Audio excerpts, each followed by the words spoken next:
ভাবি কি দেখাইলেন এটা আপনি? সামনে এটা দেখানো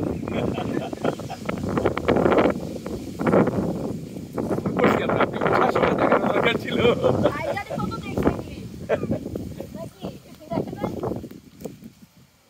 ভিডিও করতেছো? এইবার ভিডিও তুলো।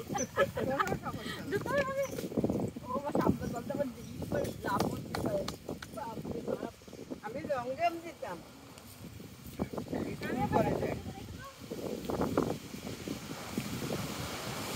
আমার মেয়ে দৌড়ে লং জাম্প 3টা থাকতো।